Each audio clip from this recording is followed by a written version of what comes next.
Crimson bloomed across the stark white linen, a harsh splash of reality against the muted elegance of the restaurant. Amazing, isn't it? The metallic tang of blood cut through the ambient aromas of truffle oil and seared wagyu. This should cover James pressed the folded napkin gently against his daughter's nostril, his large, calloused thumb steadying her small chin. The restroom lights buzzed with a low, clinical hum, casting sharp shadows over the marble sink. Chloe did not cry. She rarely did anymore.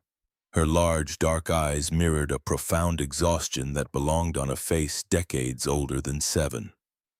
The bleeding slowed, a stubborn trickle surrendering to the pressure.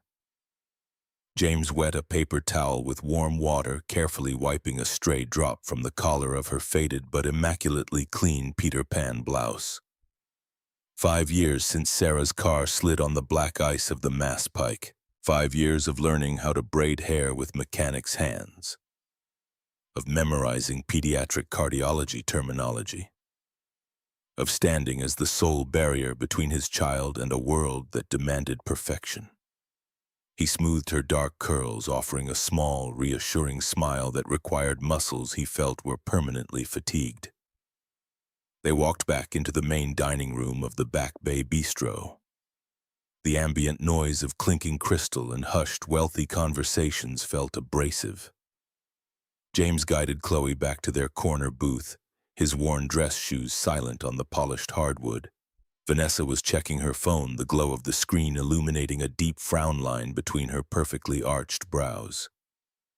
She had agreed to this blind date through a mutual acquaintance, but the reality of a working-class systems engineer arriving with a child who possessed a congenital heart defect had rapidly extinguished whatever romantic curiosity she harbored. Vanessa did not look up immediately. Her manicured thumbnail tapped a rapid rhythm against the phone case. James settled Chloe into the plush velvet seat, pulling her coloring book and crayons from his canvas messenger bag. He sat across from his date, folding his hands on the table. The silence stretched, heavy and suffocating, punctuated only by the soft scratch of Chloe's blue crayon against paper. Vanessa finally locked her phone and dropped it into her designer clutch. The clasp snapped shut with the finality of a judge's gavel. She reached into her purse, retrieving a crisp $20 bill, and slid it across the table.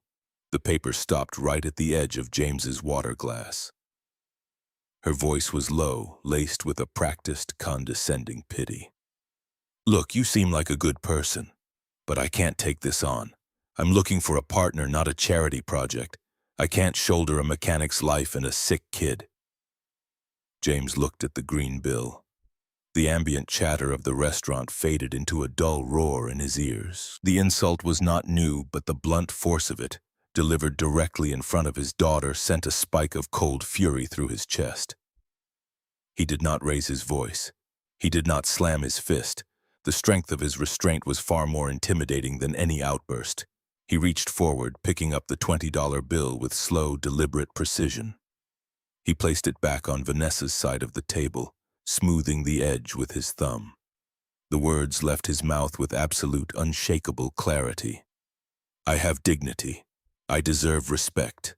I repair data architecture. I don't fix cars, though there is honor in both. And my daughter is not a burden." Vanessa opened her mouth, a flush of defensive anger rising to her cheeks. James stood up, his towering frame casting a shadow over the table. He reached down, helping Chloe slide out of the booth. "Keep your money. Have a good evening." He did not wait for her response. He helped Chloe into her thick purple winter coat, his movements gentle, shielding her from the stares of the adjacent tables. He buttoned her coat to the top, hoisted his messenger bag onto his broad shoulder, and took her small, cool hand in his. They walked toward the exit, his posture rigid, his spine an unbreakable line of pride. 2 tables away, sitting in the shadows of a heavy velvet drape. Harper watched the entire exchange. A glass of Macallan neat rested untouched near her right hand. The ice in the adjacent water glass had long since melted. She had fled a disastrous executive dinner 20 minutes earlier, seeking the anonymity of a crowded restaurant to process the ultimatum her board of directors had just handed her. But the drama unfolding near the window had entirely captivated her. Harper studied the man. She saw the worn elbows of his suit jacket, the scuffed leather of his shoes, and the undeniable quiet power in his bearing. She worked in a world of billionaires, of venture capitalists and hedge fund managers who would sell their own mothers for a point of market share.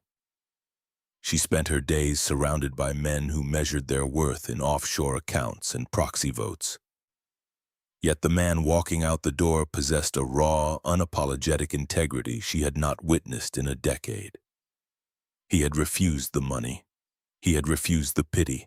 He had walked away with nothing but his child and his self-respect. The heavy mahogany doors of the restaurant closed behind him, shutting out the biting December wind. Harper looked at the $20 bills still lying on the table where Vanessa fumed. A strange, unfamiliar tightening gripped Harper's chest. The armor she wore every single day, the ice-cold exterior that earned her the moniker of the most ruthless CEO in Boston's tech corridor, felt suddenly, inexplicably fragile. She stood up, throwing a $100 bill onto her table. She grabbed her tailored cashmere coat and walked briskly toward the exit, ignoring the maitre d's polite farewell. The Boston air hit like a physical blow, a swirling vortex of sleet and freezing rain. The street lamps cast a sickly amber glow against the slick pavement of Boylston Street. James was halfway down the block, carrying Chloe now, his broad shoulders hunched against the gale, shielding the child with his own body. The snow accumulated on his dark hair and the collar of his jacket. Harper quickened her pace, the sharp click of her stiletto heels muffled by the accumulating slush. The cold bit through her silk blouse, but she ignored the tremor in her hands. She had built a logistics empire by recognizing opportunities and striking before the competition even understood the board. This was an opportunity, a desperate, insane, unconscionable opportunity, but the mathematics of it aligned perfectly with her immediate crisis. The wind howled, drowning out the traffic on the adjacent avenue. "Wait!" James did not hear her. He reached the corner, waiting for the pedestrian signal to change, shifting Chloe's weight higher on his hip. She had tucked her face into the crook of his neck, her small hands clutching the lapel of his coat. Harper closed the distance, her breath pluming in the freezing air. She stepped directly into his line of sight, blocking the crosswalk. "Excuse me, I need a minute of your time." James blinked against the driving sleet, his eyes narrowing as he took in the woman standing before him. The expensive cut of her coat, the flawless, unreadable mask of her face, the absolute authority radiating from her posture. He tightened his grip on his daughter. "I don't know you. We need to get to the train." Harper did not flinch. She stood her ground, the ice accumulating on her dark hair. "I was sitting 2 tables away. I heard what that woman said to you. I saw what you did." The muscles in James's jaw feathered. He stepped to the side, attempting to bypass her. "Then you saw the end of the conversation. Have a good night." She stepped into his path again, her gaze locking onto his. "I am the Chief Executive Officer of Montgomery Data Solutions. My board of directors is preparing to oust me because I am unmarried and deemed a volatility risk. They want a traditional family image to secure a major defense contract. I need a husband on paper." James stared at her, the sheer absurdity of the statement momentarily overriding his instinct to walk away. The sleet stung his cheeks. He looked at her eyes, cold, calculating, entirely devoid of warmth. She was assessing him like a piece of depreciating hardware. Harper pressed the advantage, her voice cutting through the wind with surgical precision. "I heard her mention your daughter's medical condition. You need resources. If you marry me and act as my husband in public for 2 years, I will put your daughter under the care of Dr. Elias Vance at Mass General. He is the top pediatric cardiologist on the Eastern Seaboard. He doesn't take new patients. He will take her. I will cover every surgical cost, every hospital stay, every medication. The ambient noise of the city seemed to vanish.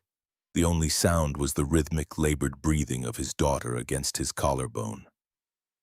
The offer was a lifeline thrown into a drowning sea.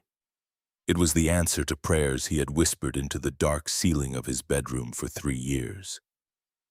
It was salvation. It was also a transaction wrapped in a profound insult. James felt the familiar, heavy anchor of his pride settle deep in his gut. He looked at the woman's perfectly composed face, her complete detachment from the human element of her proposal. She was buying a shield. She was using his desperation as currency. His voice dropped an octave, resonating with a gravelly, immovable force. My daughter is not a public relations prop. Harper's eyes widened a fraction of a millimeter.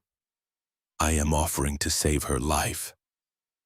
The pedestrian signal chirped, the white light illuminating the swirling snow.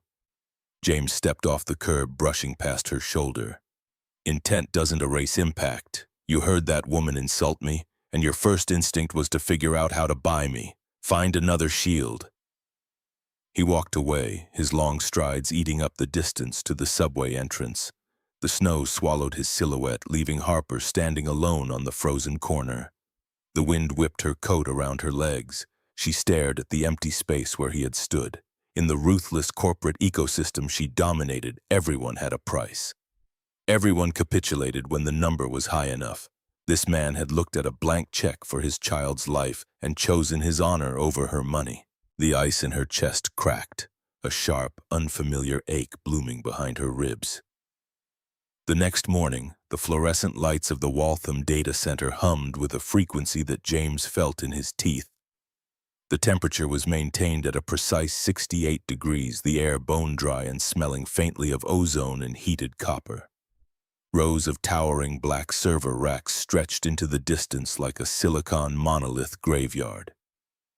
The deafening roar of the computer room air conditioning units made normal conversation impossible. This was his sanctuary. Here logic reigned supreme. When a system failed, there was a root cause. There was a corrupted packet, a burned-out switch, a severed fiber line. It could be diagnosed. It could be fixed. James stood before Rack 42, his heavy-duty laptop balanced on a crash cart.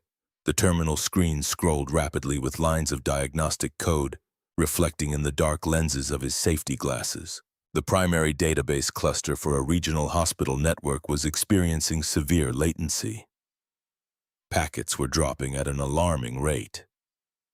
Behind him, 2 junior analysts hovered, their faces tight with anxiety. The network was bleeding, and James was the trauma surgeon. His thick fingers flew across the keyboard with a grace that defied their size. He didn't just understand the architecture. He felt it.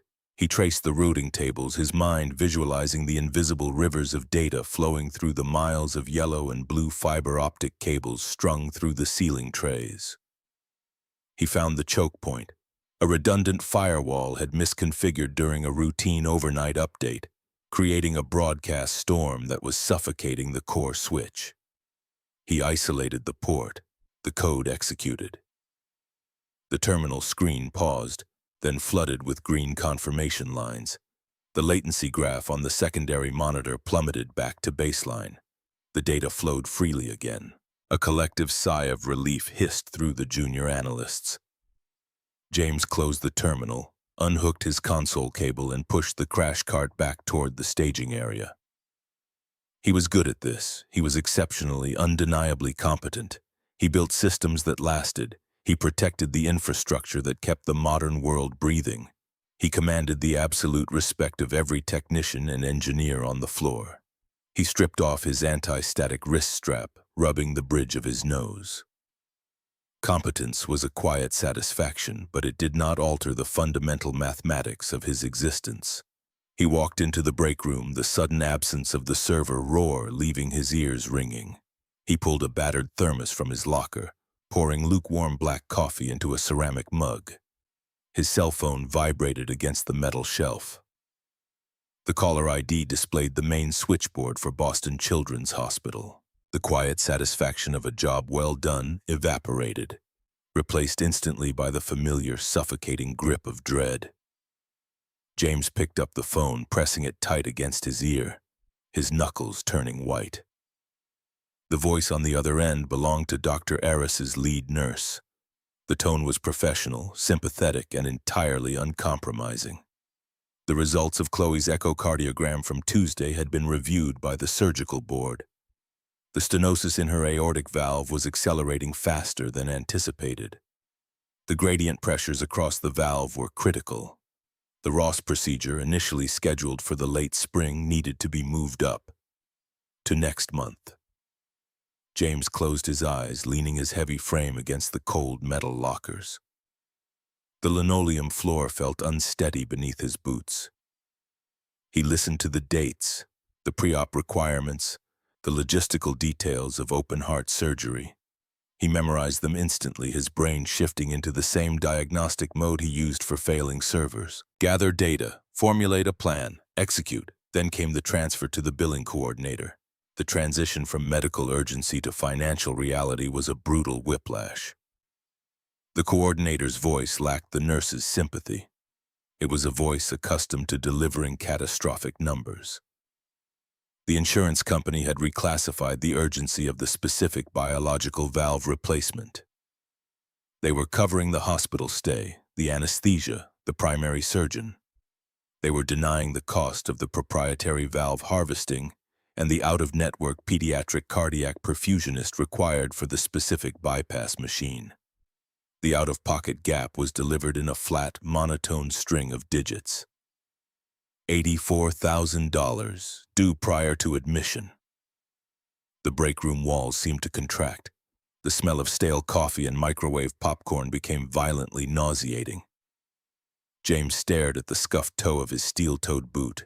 His entire life savings, scraped together over 5 years of overtime, skipped meals, and threadbare coats, amounted to barely $12,000. He could liquidate his modest 401k, take the massive early withdrawal penalty, and perhaps reach 25. He could sell his reliable 10-year-old sedan for maybe $3. He was $54,000 short of his daughter's life. The phone line crackled with static. The coordinator asked if he needed to set up a payment plan review board meeting. James managed a quiet, steady affirmative and ended the call. He lowered the phone, the screen going dark in his massive palm. He had built his life on the bedrock principle that hard work and integrity were sufficient. He believed that a man who provided, who protected, who refused to compromise his dignity would eventually carve out a safe harbor for his family. The universe was currently demonstrating the absolute fallacy of that belief. Character did not pay the perfusionist. Integrity did not buy biological valves. The image of the woman in the snow flashed behind his eyelids. The tailored coat, the cold, assessing eyes, the offer to summon the god of pediatric cardiology with a flick of her wrist. James threw the lukewarm coffee into the sink. He gripped the edge of the counter, his broad shoulders heaving as he fought the physical manifestation of panic.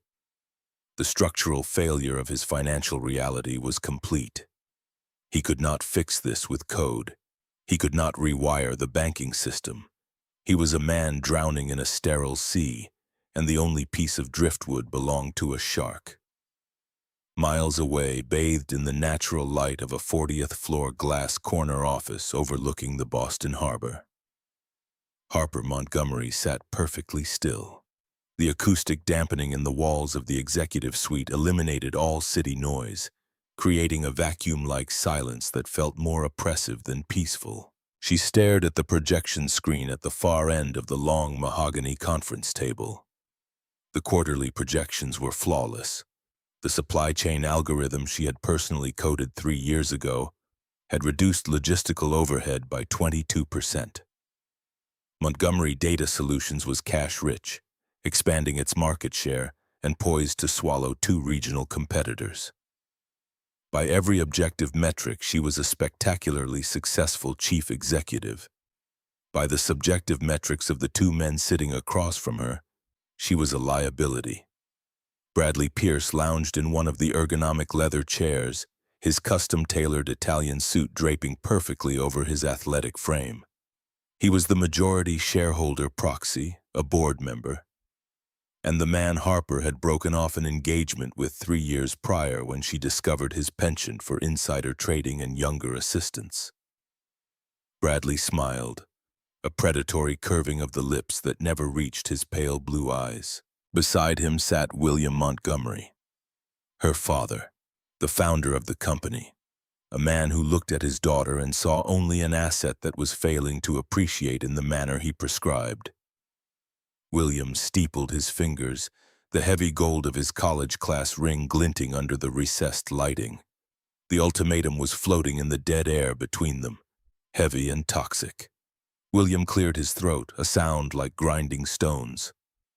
The Department of Defense contract requires absolute stability in the executive leadership of their contractors. Security clearances, public perception. The board is uneasy, Harper. You are 37, unattached. Your tenure has been marked by aggressive, solitary decision-making. Harper kept her face a mask of absolute calm. She did not blink. She did not shift her weight. My tenure has been marked by record profits, Father. The algorithms I built are the reason we even qualify to bid on the DoD contract. Bradley chuckled, a soft, patronizing sound. Algorithms don't shake hands at charity galas, Harper. Algorithms don't project traditional American stability. The optics are terrible. A single, ruthless woman firing executives and living in a glass box. It makes the Pentagon nervous. They want a family man at the helm, or at the very least, a woman anchored by one. The sheer, unapologetic misogyny of the statement hung in the air. Harper felt the familiar cold rage pooling in her stomach, a toxic spill she had spent a lifetime learning to contain. She had outworked every man in this building. She had sacrificed her 20s to late nights of coding and crisis management while Bradley attended regattas. And now, at the pinnacle of her achievement, they were using a fabricated moral panic to leverage her out of the seat she had earned in blood. William leaned forward, dropping the pretense of corporate strategy. 2 weeks, Harper. The board votes on this proxy challenge in 2 weeks. Bradley has the votes to remove you and install himself as interim CEO. Unless you can present a fundamentally different public profile, a grounding force, an anchor. They wanted a cage. They wanted her domesticated, married off to some suitable blue-blooded Boston elite who would smile for the cameras while Bradley and William quietly stripped her of operational control. They were attempting a corporate coup wrapped in patriarchal concern. Harper stood up. The movement was fluid, controlled. She walked to the floor-to-ceiling window, looking out over the gray expanse of the harbor. The water was choppy, whitecaps forming under the winter wind. She thought of the man in the snow the night before, the immovable object. The man who had looked at her immense wealth and told her to find another shield. She turned back to face the 2 men who had tormented her existence for a decade. Her voice was ice over deep water. I understand the board's concerns. You will have your stability. I will present my husband at the company gala next weekend. Now get out of my office. Bradley's smug smile faltered. William frowned, a deep crease forming between his gray brows. They exchanged a look of pure confusion. They had cornered her, expected a fight, expected negotiations. They had not expected a husband to materialize from the ether. They stood, buttoning their jackets in unison, and walked out of the glass doors. Harper waited until the frosted glass slid shut. She walked to her desk, her hands trembling slightly as she leaned her weight on the smooth surface. She had bluffed. It was a massive, catastrophic bluff. The man in the snow had rejected her. He despised her. Her private line buzzed. The red light flashed insistently. She pressed the speaker button. Her executive assistant's voice came through, sounding slightly flustered. Ms. Montgomery, there is a man down in the lobby. He refuses to leave. He doesn't have an appointment, and he isn't dressed for the executive floors. He says his name is James Carter, and he told me to tell you. The assistant paused, clearly uncomfortable, repeating the message. He told me to tell you he is here to negotiate the architecture. The breath caught in Harper's throat. A sudden electric jolt of adrenaline surged through her veins. He had come. Send him up. Immediately. 10 minutes later, the frosted glass doors of the executive suite parted. James stepped into the room. The visual disparity was jarring. He wore heavy denim jeans, steel-toed boots scuffed from the data center floor, and a thick, dark flannel shirt over a thermal. He carried the scent of ozone, cold air, and sheer, uncompromising masculinity into a room designed for tailored suits and expensive cologne. He did not look intimidated by the sweeping views, the minimalist modern art, or the imposing expanse of Harper's desk. He looked at it all with the assessing eye of an engineer analyzing a structure, noting the load-bearing walls and ignoring the paint. Harper remained standing behind her desk, her posture rigid. She did not offer a hand. She did not offer a seat. The power dynamic of the room demanded she dominate the interaction. James did not wait for an invitation. He walked directly to the heavy leather chair opposite her desk and sat down, planting his large boots firmly on the carpet. He leaned forward, resting his forearms on his knees, his massive hands clasped loosely together. He looked up at her, his dark eyes stripping away her corporate armor in a single glance. $84,000, James said. The words were heavy, devoid of emotion, a simple statement of fact. That is the gap between what my insurance covers and what the hospital demands for the biological valve and the specific surgical team my daughter needs. The surgery is next month. Harper absorbed the number. It was less than she spent on a quarterly executive retreat.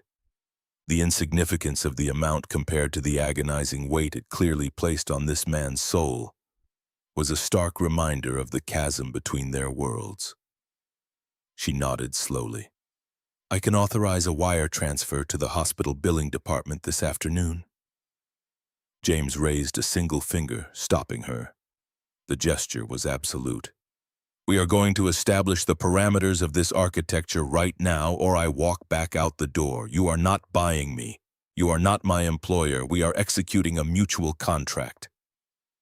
Harper sat down slowly, fascinated by the unyielding iron in his voice. Define your parameters, Mr. Carter. James looked around the sterile perfection of the office. I pay my own rent. I buy my own groceries. I maintain my own job. I will not take a single cent of your money for my personal use. The funds go directly to Mass General for Chloe's medical expenses. Nothing more. He leaned closer, the physical presence of him filling the space. In exchange, I will stand next to you. I will wear the ring. I will attend your galas and shake hands with your board. I will provide the shield you need to keep your company. But you will never speak to me or treat me like a subordinate. I have dignity. If you attempt to humiliate me, or if you ever make my daughter feel like a transaction, the contract is void. Are we clear? Harper stared at him. The men in her life constantly attempted to diminish her, to control her, to buy her compliance. This man, sitting in her office in work boots, possessing absolute financial desperation, was demanding pure, unadulterated respect.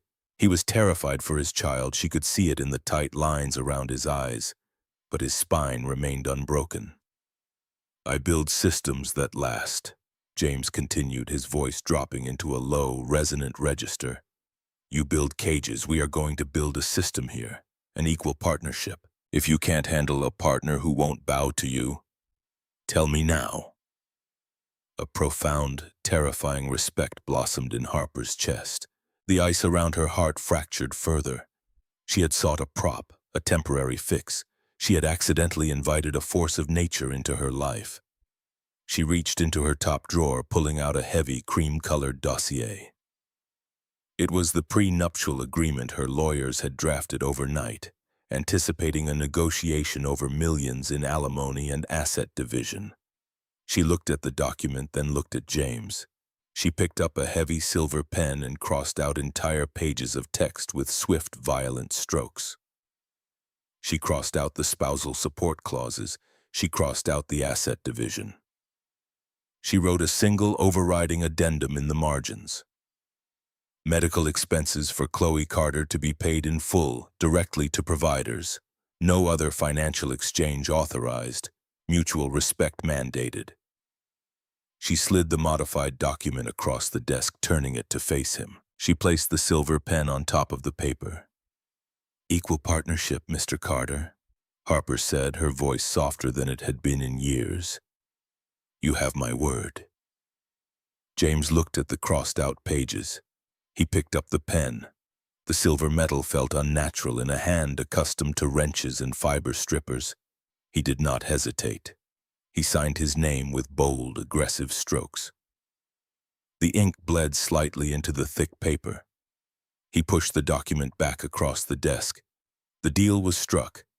Two desperate people separated by a universe of class and wealth, tethered together by a signature. Later that evening, the heavy scent of simmering tomatoes and garlic filled the small two-bedroom apartment in Somerville. The radiator in the corner clanked and hissed, fighting a losing battle against the drafts leaking through the old window frames. James stood at the narrow counter, stirring the pasta sauce with a wooden spoon. He had traded his heavy work boots for worn slippers, the physical exhaustion of the day settling deep into his bones. The weight of the $84,000 had vanished, replaced by a new, surreal anxiety. He was engaged to a billionaire. He had sold a portion of his life, but he had kept his soul. Chloe was going to live. The sheer magnitude of that realization hit him in waves, making his hands shake as he lowered the heat on the stove. Chloe sat at the small, scratched Formica kitchen table. She was surrounded by a scatter of crayons and a stack of printer paper James brought home from the data center. She was focused, the tip of her tongue poking out from the corner of her mouth as she shaded a sky with a dark cerulean blue. James wiped his hands on a dish towel and walked over, leaning over her small shoulder to inspect the artwork. Next to her drawing pad lay a copy of a business magazine he had picked up from a waiting room months ago and used to prop up a wobbly table leg. Chloe had pulled it out. The glossy cover featured Harper Montgomery. She was photographed standing in front of a massive logistics hub, wearing a sharp charcoal suit, her arms crossed, her expression a terrifying mask of corporate dominance. Chloe tapped the cover with the blunt end of her blue crayon. She looked up at James, her large eyes reflecting the warm yellow light of the kitchen bulb. She possessed the uncanny, terrifying wisdom that often afflicted children who spent too much time in hospitals observing the hidden anxieties of adults. "Is this the lady you're going to help, Daddy?" Chloe asked, her voice soft and inquisitive. James pulled out a vinyl-covered chair and sat down next to her. He had explained the situation in the simplest terms possible on the drive home from the after-school program. He had told her that he was going to help a woman with her business, and in return, the woman was going to help pay for the special doctors Chloe needed. He had framed it as a team effort. "Yes, baby, that's her. Her name is Harper." Chloe looked back down at the magazine cover. She studied the sharp angles of Harper's jaw, the cold intensity of her eyes, the absolute absence of any softness. She reached out, her small index finger tracing the printed image of Harper's face. The child tilted her head, her brow furrowing slightly. "She is the lady with no smile. I think she is very sad inside her loud clothes." James stared at his daughter, the profound accuracy of her observation sending a chill down his arms. He looked at the magazine cover, seeing beyond the billionaire CEO, beyond the ice queen who had tried to buy him in the snow. He saw the woman trapped in a glass cage fighting off wolves in custom suits. "Maybe she is," James said quietly, reaching out to smooth Chloe's dark curls. "Maybe we can help her find one." The radiator hissed again, filling the silence of the small apartment. The contract was signed. The lines were drawn. The collision of their two worlds had only just begun. Word count, 3,632 words. Self-correction during output generation. The instruction was strict on minimum 5,500, minimax 6,500 words. I have significantly undergenerated the word count, despite intense detail. I must continue the narrative immediately to fulfill the hard constraint of the prompt without breaking continuity or moving into Part 2's specific beats. I will expand deeply on the immediate aftermath of the signing, the preparation for the gala, which falls right on the edge of the 25-minute mark, the intense psychological preparation James undergoes, and Harper's internal reckoning with what she has just done. I will not stop until the count is met. The days following the signing in the glass tower dissolved into a surreal, exhausting blur of logistical preparation. The contract stipulated a public debut at the Montgomery Logistics Annual Charity Gala, an event that served as the social apex of Boston's corporate elite.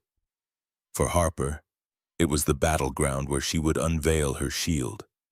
For James, it was a descent into an alien atmosphere where the oxygen was thin and the predators wore silk.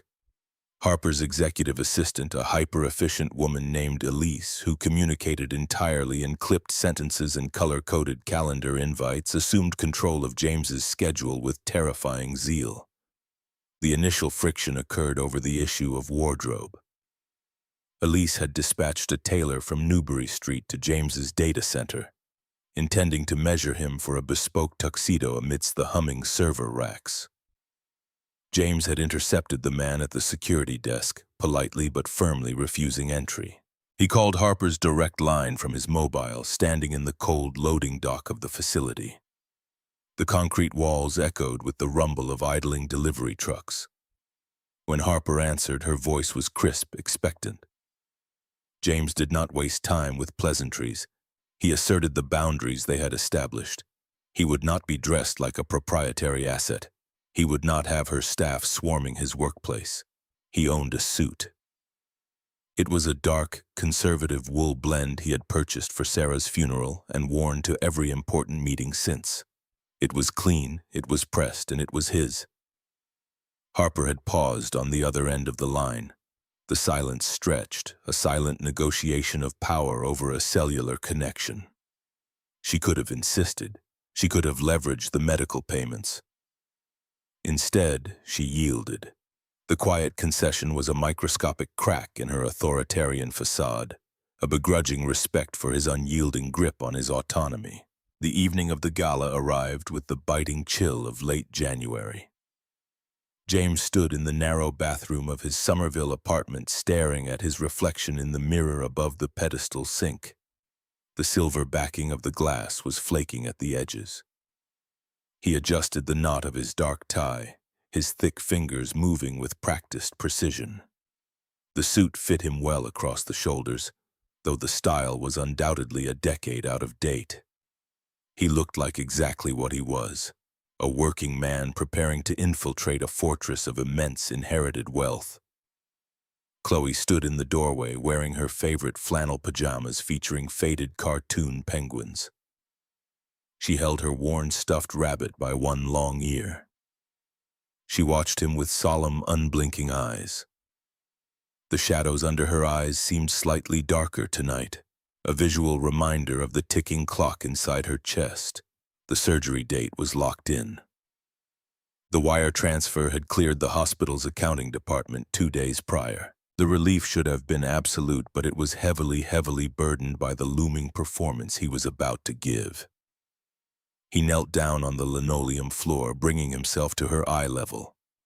The joints in his knees popped in the quiet room. He placed his large hands gently on her small shoulders. The fragility of her collarbones beneath the flannel always frightened him, a physical manifestation of how easily the world could break her if he failed to stand as her wall.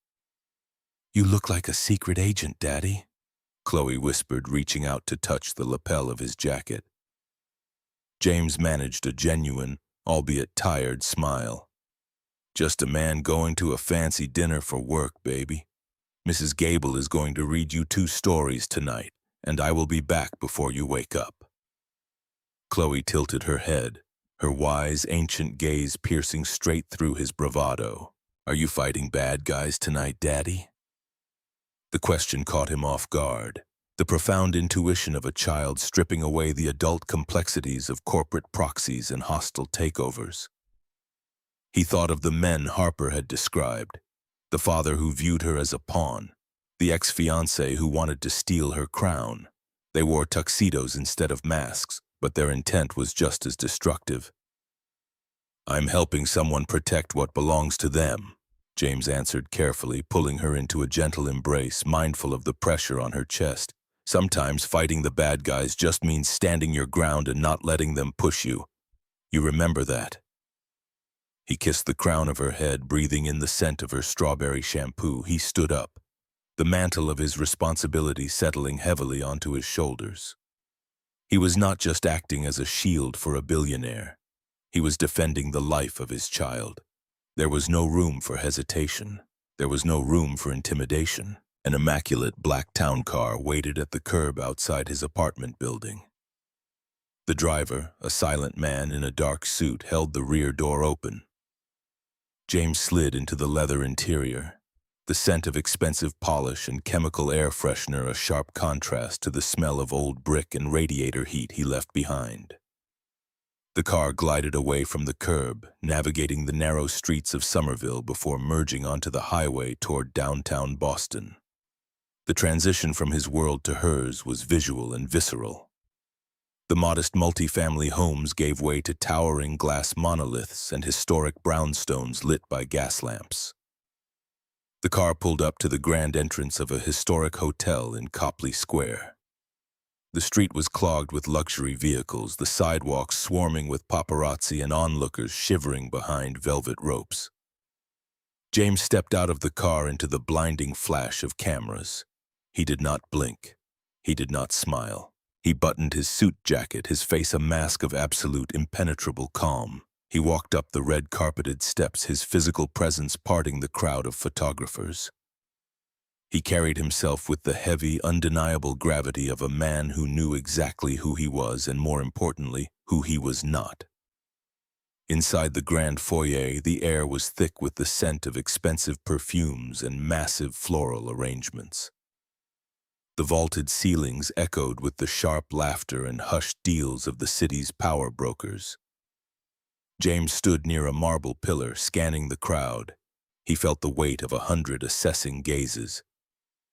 He saw the subtle sneers directed at the cut of his suit, the whispered questions behind crystal champagne flutes. He remained anchored, his dignity in invisible, impenetrable armor. Then the crowd parted slightly and Harper appeared. She wore a gown of deep midnight blue silk that moved like liquid water around her figure. The design was minimalist, devoid of heavy embellishment, relying entirely on the devastating precision of the cut. Her dark hair was swept up into a severe, elegant twist. Diamonds glittered at her throat and ears, catching the light from the massive chandeliers overhead. She looked regal, untouchable, and utterly terrifying. She spotted him by the pillar. For a fraction of a second, James saw the tension corded in her neck, the microscopic tightening of her jaw. She was walking into a vanguard of her enemies, preparing to present a fabricated truth to a room of professional liars. He stepped forward to meet her, closing the distance between them. The ambient noise of the gala seemed to dim as they stood facing each other. Up close, he could see the faint shadows of exhaustion beneath her impeccable makeup. The Ice Queen was bleeding, fighting a war of attrition on multiple fronts. "You came," Harper said, her voice barely above a whisper, lacking its usual commanding edge. It was a statement of relief disguised as an observation. "I signed a contract," James replied, his tone steady, offering no false warmth but absolute reliability. "I keep my word." Harper looked at the worn fabric of his suit, then up to the unyielding strength in his dark eyes. She recognized the profound statement he was making by refusing to wear her tailored tuxedo. He was standing beside her not as a purchased accessory, but as an independent force. He was dragging his own reality into her polished, artificial world. She extended her right hand, her fingers trembling slightly. James looked at her hand, then met her gaze. He did not just take her hand. He offered his arm, bending his elbow at a precise 90-degree angle. It was an old-fashioned gesture of support, a solid beam in a shifting structure. Harper hesitated for a microsecond before sliding her hand through the crook of his arm. The physical contact was a jolt. Through the thick wool of his sleeve, she felt the dense, solid muscle of his forearm. He felt like an anchor dropped into a turbulent sea. For the first time in a decade, she felt a profound, terrifying sense of physical and emotional safety. "They are waiting inside," Harper said, her chin lifting, the ice reforming over her features, stronger now with his weight beside her. "My father, Bradley, the entire voting board." James did not adjust his posture. He looked straight ahead at the massive oak doors leading to the ballroom. He thought of the ticking clock in his daughter's chest, the humming servers he maintained, the quiet dignity of a life built on honest labor. He was walking into a viper's nest, but he was carrying a sledgehammer. "Let them wait," James said, his voice a low, resonant rumble that vibrated through his chest and into her hand. "We move at our own pace." They stepped through the oak doors together, the midnight blue silk brushing against the faded wool. The grand ballroom lay before them, a sea of hostile wealth and calculated ambition. The flashbulbs popped. The whispers rose like a flock of startled birds. The honorable everyman and the Ice Queen crossed the threshold, fundamentally altering the architecture of the room by simply refusing to break. The grand ballroom of the Copley Square Hotel functioned as an arena, where bloodless wars were waged over crystal flutes of vintage champagne. A sea of bespoke tuxedos and designer gowns parted before James and Harper, the collective inhalation of the Boston elite sucking the oxygen from the cavernous space. 10,000 hand-cut prisms in the central chandelier cast fractured, glittering light across the faces of hedge fund managers, tech magnates, and legacy inheritors. Every eye locked onto the heavy, undeniable presence of the man walking beside the city's most isolated chief executive. James did not adjust his stride to match the delicate, unhurried pace of the wealthy. He moved with the grounded, rhythmic certainty of a man accustomed to traversing concrete floors and steel catwalks, forcing Harper to match his deliberate cadence. The midnight blue silk of her gown brushed against the dark, worn wool of his suit leg, the friction generating a microscopic static charge that mirrored the tension electrifying the room. They navigated the perimeter of the dance floor, moving toward the VIP alcove where the board of directors congregated like apex predators evaluating a wounded gazelle. James felt the weight of their scrutiny pressing against his skin, a suffocating barrage of silent judgments calculating his net worth, his pedigree, and his purpose. He kept his jaw locked, his dark eyes scanning the perimeter with the same analytical detachment he applied to a failing server cluster. Identify the threats, isolate the variables, maintain the core system. Bradley stepped out from the shadow of a marble column, his custom Italian tuxedo gleaming under the ambient light.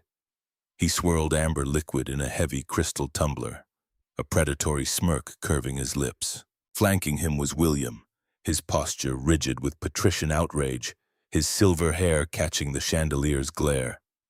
The two men formed a physical barricade, a visual representation of the corporate coup they had orchestrated. Bradley took a slow, deliberate sip from his tumbler, his pale blue eyes raking over James's conservative, outdated suit. The assessment was intentionally prolonged, a theatrical display of manufactured superiority designed for the audience of board members hovering nearby. "Harper," Bradley murmured, the syllables coated in a synthetic, patronizing warmth. "We were beginning to think you were going to face the firing squad alone, and yet you bring us a mystery. You neglected to forward this gentleman's portfolio to the executive committee." Harper's spine straightened, the muscles in her arm cording beneath James's grip. She projected her voice just enough to carry over the string quartet playing in the corner, her tone absolute zero. My personal life does not require committee approval, Bradley. James is here as my partner. That is the only portfolio relevant to this evening. William stepped forward, his heavy gold-class ring clicking against his champagne flute. The patriarch's gaze was a physical assault, dripping with generations of inherited entitlement. He looked at James not as a man, but as a misfiled piece of paperwork disrupting a flawless filing system. A partner, William repeated, the word tasting like ash in his mouth. Fascinating terminology. One usually partners with equals. I am intimately familiar with the leadership of every major tech and logistics firm on the eastern seaboard. I do not recognize you, Mr. Carter. Tell me, what exactly do you build? The insult was not subtle. It was a targeted strike at the foundation of James's existence, an attempt to publicly expose him as a fraud, a gold digger, a momentary aberration in their pristine bloodline. The surrounding board members leaned in, their breathing shallow, waiting for the imposter to crumble under the weight of Boston's oldest money. James did not flinch. He did not shift his weight or break eye contact with the older man. He drew a slow, measured breath, the air filling his broad chest, expanding his presence until he seemed to eclipse the marble column behind him. He recognized the tactic perfectly. It was a denial of service attack, an attempt to overwhelm his defenses with hostile packets of information. He simply dropped the packets. I build the infrastructure that allows your digital wealth to exist, Mr. Montgomery. James's voice was a low, resonant rumble that vibrated beneath the string quartet, carrying a quiet, terrifying authority. I maintain the core data architecture for the northeastern grid. When your automated trading algorithms execute 1 million transactions a second, they travel through the fiber optic arteries I splice. When your offshore accounts synchronize, they do so on servers I keep from overheating. Bradley let out a sharp, derisive laugh, shaking his head in mock amusement. He turned toward the nearest board member, a theatrical gesture of shared disbelief. A mechanic. Harper brought a glorified mechanic to the annual gala. I suppose we should be grateful he remembered to wash the grease from under his fingernails before touching the caviar. The silence that followed was absolute. The string quartet seemed to falter, a violin scraping a harsh, dissonant note. Harper's breath hitched, a sudden spike of cold panic lancing through her chest. She had thrust him into this arena, exposing his honorable life to the vicious, bloodthirsty ridicule of her enemies. She opened her mouth to order Bradley out of her sight, to unleash the corporate fury that had earned her the corner office. James squeezed her arm, a microscopic pressure that silenced her instantly. He stepped forward, leaving her side, closing the distance until he was inches from Bradley. The height difference was marginal, but the disparity in raw, functional mass was staggering. James looked down into Bradley's pale eyes, stripping away the Italian wool, the Rolex, the inherited arrogance, until there was nothing left but a smooth, frightened man hiding behind a bank account. Your intent does not erase your weakness. James delivered the words with the prisoned, lethal calm of a surgeon making an incision. You wear a suit bought with dividends you did not earn to mock the labor that keeps your entire reality from collapsing. Destruction requires no intelligence. Creation demands a soul. I build systems that endure. You only know how to break them to serve yourself. That is not power. That is a parasite attempting to lecture the host. Bradley's smirk vanished, replaced by a mottled, furious red flush creeping up his neck. His knuckles turned white around the crystal tumbler. He opened his mouth, searching for a devastating retort, a witty comeback to restore his dominance, but his mind grasped at empty air. He had expected a cowering subordinate. He had encountered a concrete wall. William's jaw clenched, his eyes narrowing to dangerous slits. The patriarch recognized the absolute, unshakable confidence radiating from the man standing before them. James Carter could not be bought. He could not be shamed, and he could not be intimidated. He was entirely outside their ecosystem of control. James turned his back on the two men, a dismissal so profound it bordered on physical violence. He offered his arm back to Harper, his expression unchanged, his dignity radiating like a physical force field. "The air in this corner is stagnant," James murmured, his voice loud enough for the board members to hear. "Show me the rest of the architecture." Harper placed her trembling hand back into the crook of his arm. A wild, unfamiliar surge of triumph swelled in her chest, pushing back the decades of conditional love and corporate suffocation. She looked at her father, watching the absolute shock paralyzing his features, and for the first time in her adult life, she did not feel the need to seek his approval. They walked away, leaving Bradley and William standing in the wreckage of their failed ambush, the whispers of the Boston elite suddenly shifting their trajectory. The transition from the glittering hostility of the Copley Square ballroom to the cramped utilitarian reality of the Somerville apartment required a profound psychological recalibration. The contract, designed to satisfy the paranoia of the board, mandated absolute airtight optics. William Montgomery was a man who trusted private investigators more than he trusted his own blood. A paper marriage would be instantly uncovered if the couple maintained separate residences.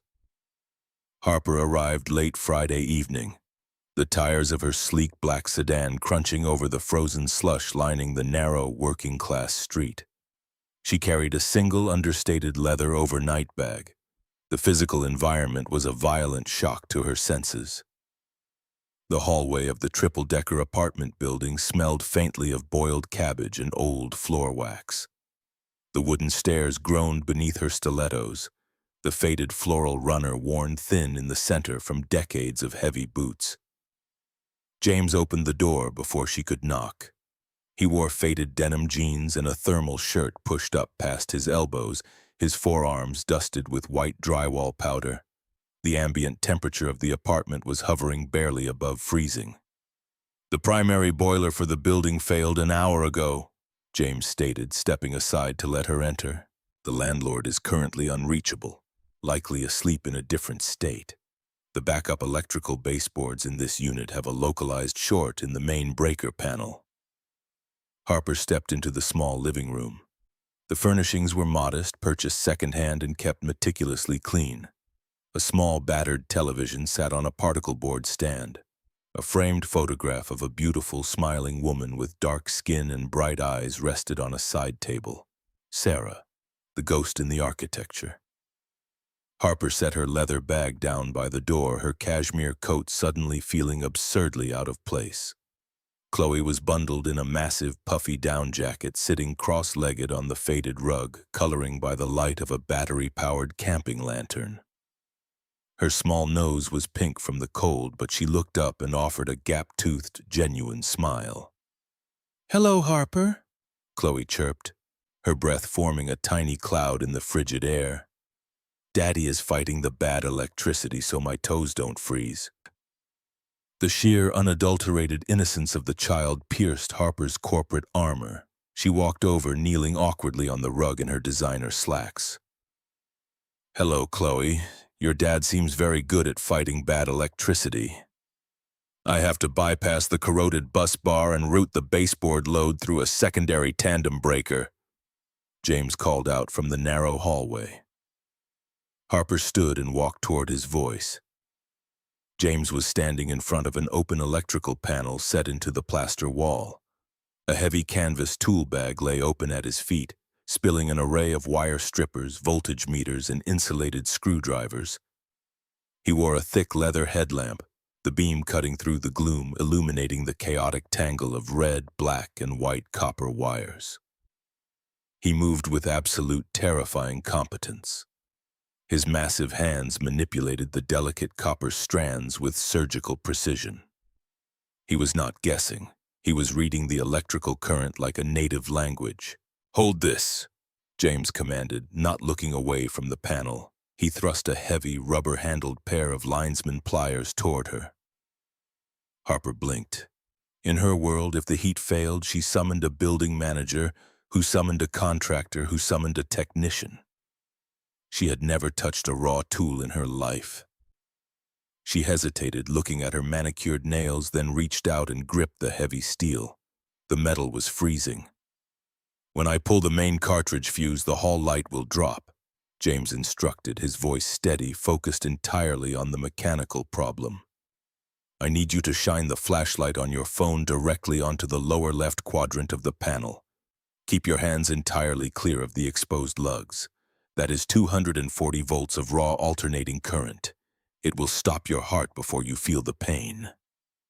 Harper swallowed hard, her pulse accelerating. She pulled her phone from her pocket, activating the flashlight. She stood shoulder to shoulder with him in the cramped hallway, the scent of his exertion, a mix of clean sweat and metallic ozone filling her senses. James gripped the massive black fuse block, his muscles bunched beneath the thermal shirt. He yanked it free. The hallway plunged into absolute darkness save for the beam of Harper's phone and the halo of his headlamp. "Light. Here," James directed. Harper angled her phone. Her hand shook slightly. She watched him strip the thick insulation from a heavy gauge wire, twisting the exposed copper strands with the pliers he took back from her, securing them beneath a new, gleaming brass terminal screw. The raw, functional masculinity of the act was mesmerizing. He was a man imposing his will on the physical world, creating safety and warmth through sheer physical capability and specialized knowledge. He did not need a board of directors to change his reality. He possessed the power in his own hands. A system only fails when its foundation is built on lies, James murmured, almost to himself as he tightened the final screw, ensuring a flawless connection. Corrosion is a lie the metal tells the current. You have to strip it away to find the truth. He pushed the main fuse block back into the panel. A heavy mechanical clunk echoed in the hallway. Instantly, the baseboard heaters along the base of the walls clicked and began to emit a low, steady hum. Warm air began to rise, fighting back the chill. James closed the metal panel door. He turned to look at Harper. Her silk blouse was smudged with gray dust. Her pristine slacks had a streak of drywall powder across the knee. She looked disheveled, entirely out of her element and more human than he had ever seen her. "Thank you for the illumination," James said, his voice dropping an octave, a quiet acknowledgement of her participation in his reality. Harper looked at the smudges on her clothes, then looked up into his dark, assessing eyes. A strange, unfamiliar warmth that had nothing to do with the baseboard heaters bloomed in her chest. "You are entirely self-sufficient." "I have to be," James replied, his gaze drifting toward the living room where Chloe was unzipping her heavy coat. "The world does not provide safety nets for men who look like me. We build our own or we fall." Later that night, the apartment settled into a quiet, warm stillness. James was in the small kitchen, washing the dinner plates by hand, the rhythmic sound of running water providing a soothing background noise. Harper sat on the edge of the narrow twin bed in Chloe's room. The walls were plastered with vibrant, slightly chaotic watercolor paintings of animals and landscapes. A small humidifier hummed in the corner, releasing a steady stream of cool mist. Chloe lay under a thick, handmade quilt, her stuffed rabbit tucked tightly under her chin. She held out a worn, hardback book toward Harper. The cover depicted a solitary silver owl sitting on a barren branch under a massive moon. "Daddy usually reads the owl story," Chloe whispered, her eyelids heavy with sleep. "But he is washing the plates. Will you read the owl story?" Harper stared at the book. A sudden, sharp spike of terror paralyzed her throat. She negotiated 9-figure logistical contracts without a change in heart rate. She fired hostile executives without a second thought. But the prospect of reading a children's book, of engaging in this intimate, profoundly domestic ritual, terrified her. She had no frame of reference. Her own father had never read to her.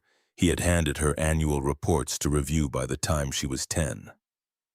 She took the book, her fingers trembling slightly against the worn cardboard cover. She opened to the first page. The text was simple, written in large, bold letters. The silver owl lived at the top of the highest tree. Harper began, her voice stiff, flat, carrying the cadence of a quarterly earnings report. She could see the whole forest, but the forest could not see her. She was very high, and she was very cold. She turned the page. The illustration showed the owl looking down at a flock of smaller, colorful birds huddled together in a warm nest far below. The silver owl had sharp claws and silent wings. Harper read, her voice catching slightly on the words. She was the best hunter in the woods, but when the night was darkest, her sharp claws could not hold the moonlight, and her silent wings could not make a sound for anyone to hear. The words blurred on the page. The profound, devastating metaphor of the children's story hit her with the force of a physical blow. She was the silver owl, isolated at the apex of her corporate tree, feared, efficient, and entirely, crushingly alone. The ice that she had cultivated for decades, the armor she wore to survive William and Bradley, began to fracture under the weight of a 72-page picture book. She wanted to climb down, Harper whispered, the corporate flatness vanishing from her voice, replaced by a raw, trembling vulnerability. But she was afraid her sharp claws would hurt the soft birds, so she stayed in the cold. She looked down.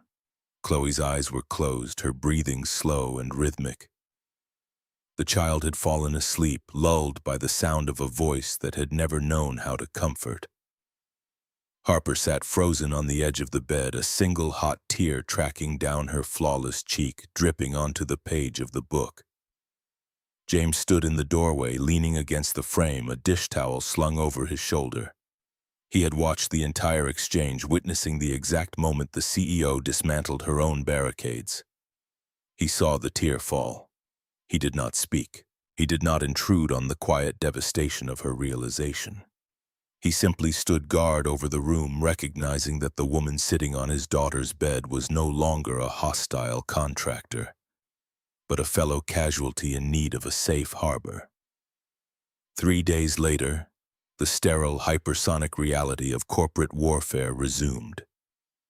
Harper sat at the head of a massive, polished obsidian conference table in a glass-walled boardroom hovering 40 stories above the financial district. The air was hyper-oxygenated, designed to keep the 14 executives in the room alert and aggressive. They were in the final hour of negotiating a hostile acquisition of a regional competitor.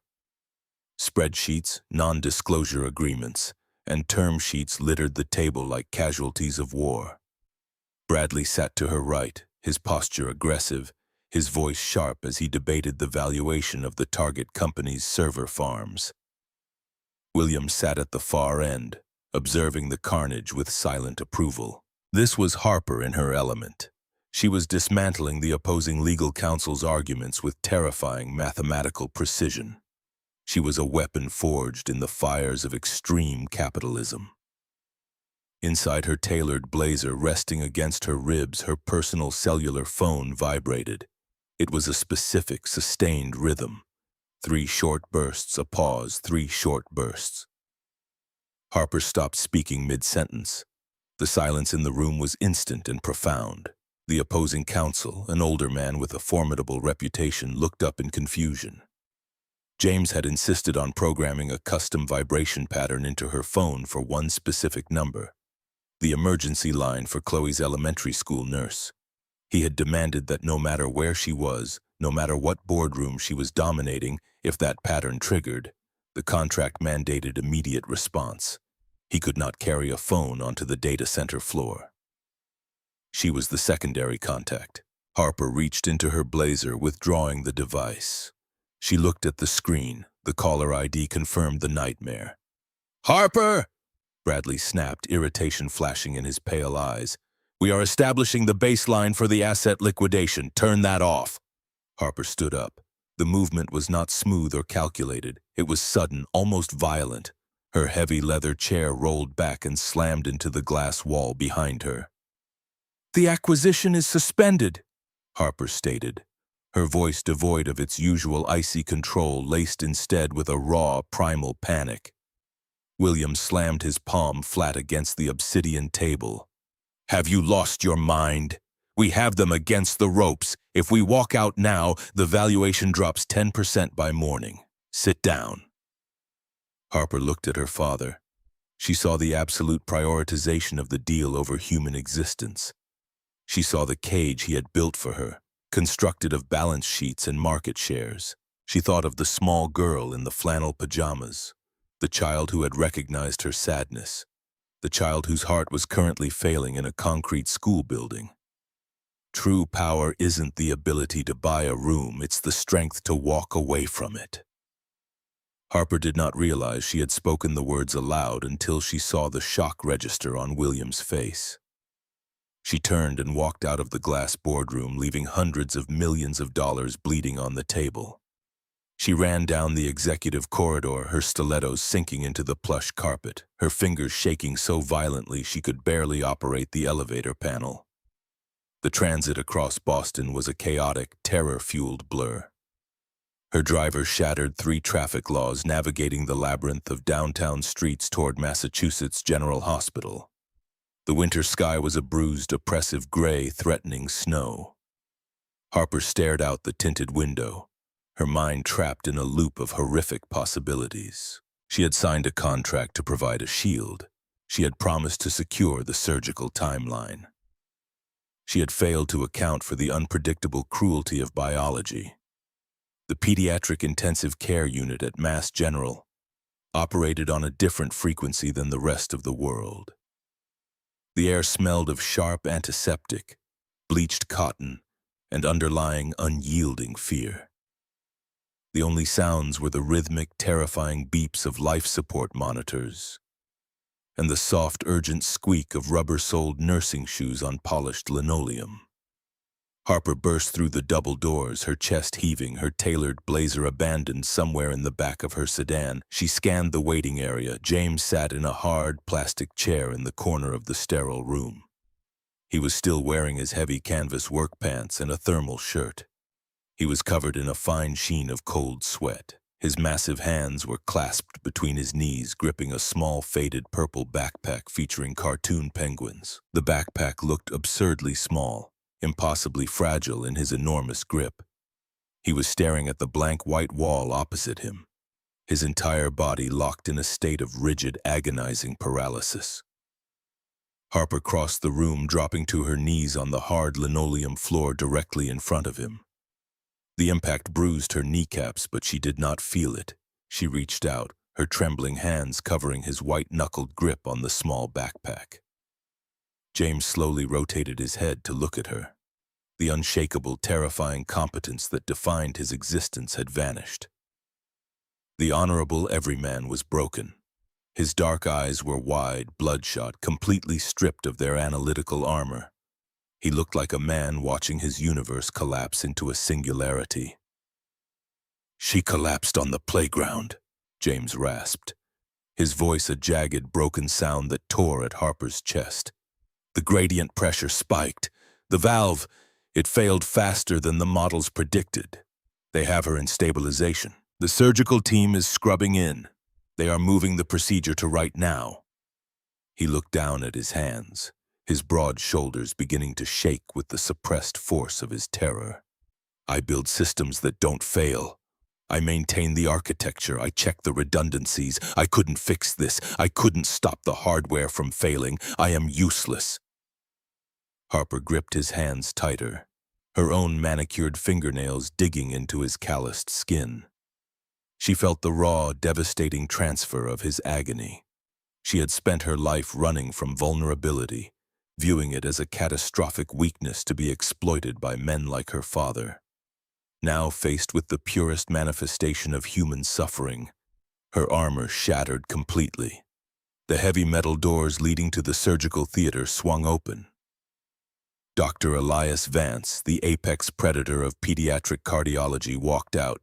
He wore blue surgical scrubs, a paper mask pulled down around his neck.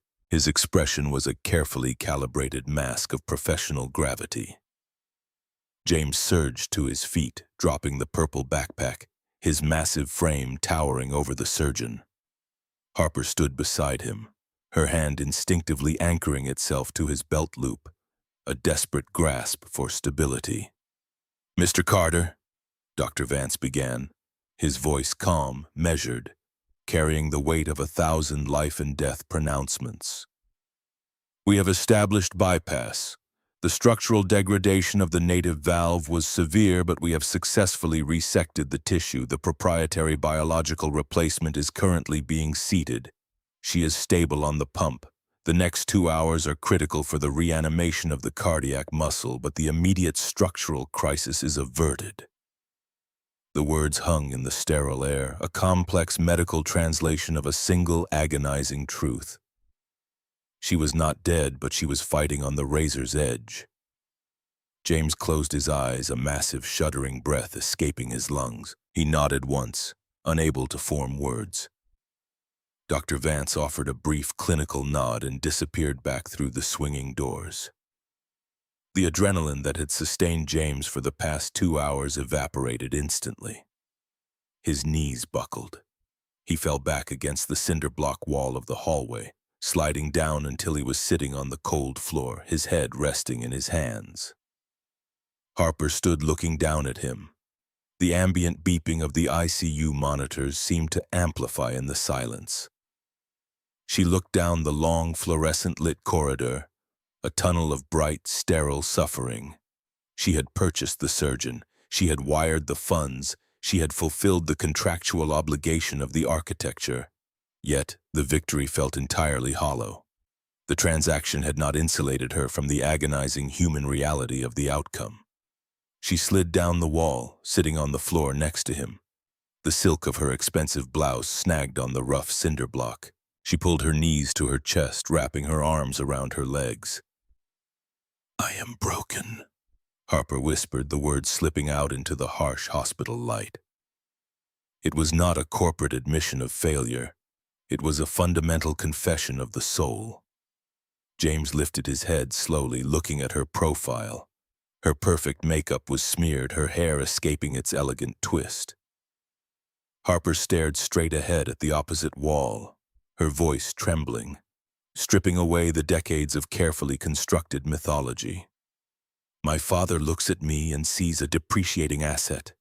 Bradley looks at me and sees a throne to steal. They are right. I am a defective piece of hardware." She turned her head, meeting James's exhausted gaze. Her eyes were bright with unshed tears. "I cannot have children, James. My biology is a dead end. Early onset ovarian failure, diagnosed at 25. I am a barren, isolated island. I use money to simulate power because I lack the fundamental biological capacity to create life. I don't know how to comfort a child. I don't know how to exist without a spreadsheet telling me my value." She reached out, her fingers hovering inches from the sleeve of his thermal shirt, terrified to make contact. "When Chloe wakes up, you need to take her and walk away. Keep the money, keep the surgeon. I will figure out the board. But you cannot anchor your honorable life to a rotting ship. You cannot heal a fracture by pretending the bone is whole." The sterile hallway hummed. The confession hung between them, a massive, bleeding wound exposed to the air. She had handed him the weapon to destroy her entirely.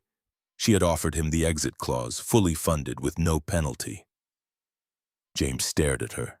He saw the terrified, lonely woman hiding behind the billionaire CEO. He saw the silver owl freezing at the top of the highest tree, begging to be left alone because she believed her claws would destroy the nest. He shifted his massive frame, turning fully toward her. He reached out, his heavy, calloused hands cupping her face. His thumbs, rough from years of splicing fiber optics, rested gently against her high cheekbones.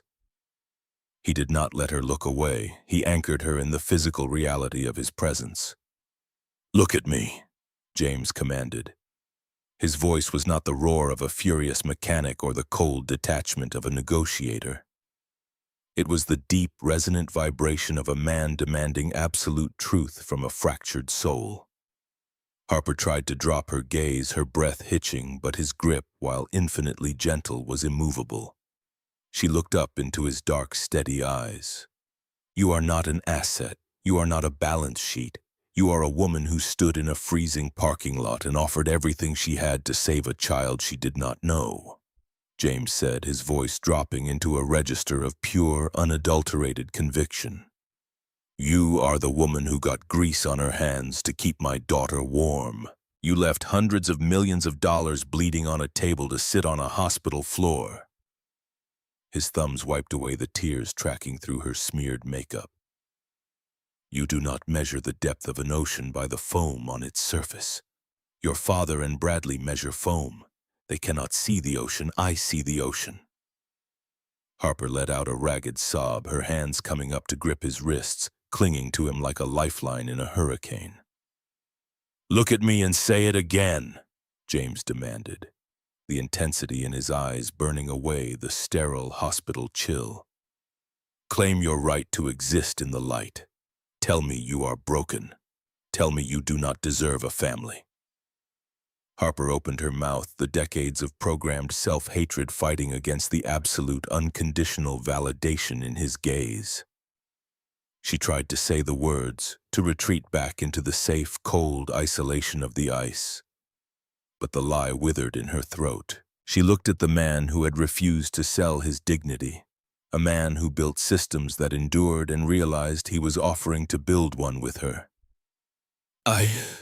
Harper choked, the tears flowing freely now, washing away the last remnants of the Ice Queen.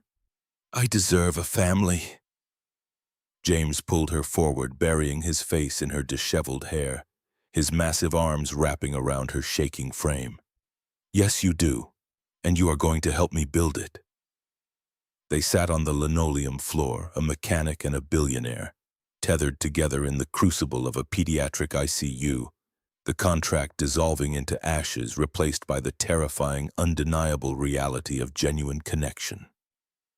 72 hours later, the immediate terror had receded, leaving behind a profound, exhausting relief. Chloe was awake, pale but breathing on her own, a new, flawless valve beating steadily inside her chest. The color had returned to her lips. She had managed a weak, sleepy smile when Harper had brought a massive, absurdly expensive set of professional watercolor paints to the recovery room.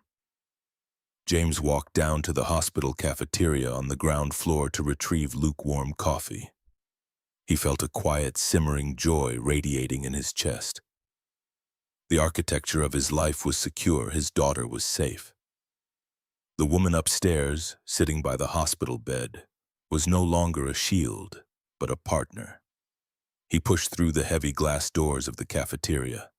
The space was mostly empty, the harsh fluorescent lights buzzing overhead. He walked toward the coffee carafes, his boots scuffing the linoleum. "Mr. Carter?" The voice was sharp, patrician, and entirely out of place in a hospital cafeteria. James stopped, his hand resting on the handle of the coffee pot. He turned slowly. William Montgomery sat at a small round table in the corner, flanked by the sprawling, aggressive presence of Bradley Pierce. The two men looked like sharks out of water in the mundane, institutional setting, their tailored suits absorbing the harsh light. A thick manila envelope rested on the table in front of William. James did not approach the table. He stood his ground, letting the silence stretch, forcing them to acknowledge his immovable presence. Bradley scoffed, leaning back in his plastic chair, an action that looked absurdly uncomfortable in a designer suit. "Harper abandoned the most critical acquisition of the fiscal year to play Florence Nightingale. The board is in absolute chaos. She has demonstrated catastrophic instability. We are executing the proxy challenge on Monday." William raised a hand, silencing Bradley with a flick of his wrist. The patriarch looked at James, his expression devoid of the visceral hatred he had displayed at the gala. It had been replaced by a cold, transactional pragmatism. He was assessing a variable that needed to be zeroed out.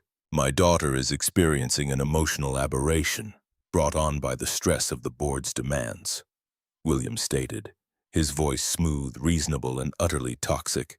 "She utilized your situation to create a temporary facade. Now, she is confusing the fiction with reality. This ends catastrophically for her, and by extension, for you." James poured the black coffee into a paper cup. He did not add sugar. He took a slow sip, his dark eyes never leaving William's face. He recognized the strategy. Isolate the target, create a false narrative of inevitability, apply overwhelming leverage. William tapped the manila envelope with a manicured fingernail. Inside this envelope is a cashier's check drawn on a private offshore account. $5 million, tax-free, untraceable. Bradley leaned forward, a vicious smile playing on his lips. It's the lottery mechanic. You take the envelope. You walk out of this hospital and you vanish. You file for annulment citing irreconcilable differences. If you do this, the $5 million is yours to ensure your daughter never wants for anything. James lowered the paper cup. He looked at the envelope. $5 million. It was a sum of money that defied his comprehension. It was generational wealth. It was absolute security for Chloe.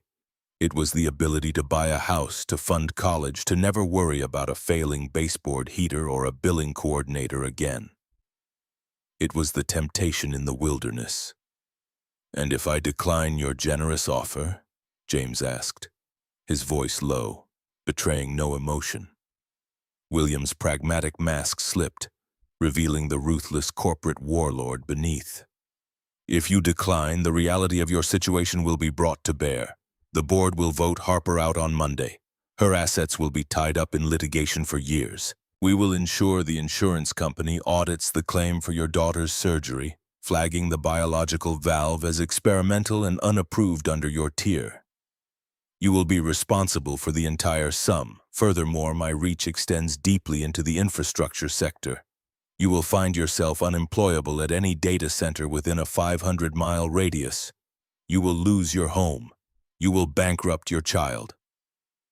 It was a total annihilation protocol. They were not just trying to buy him. They were guaranteeing his destruction if he refused the purchase. They believed they held all the cards.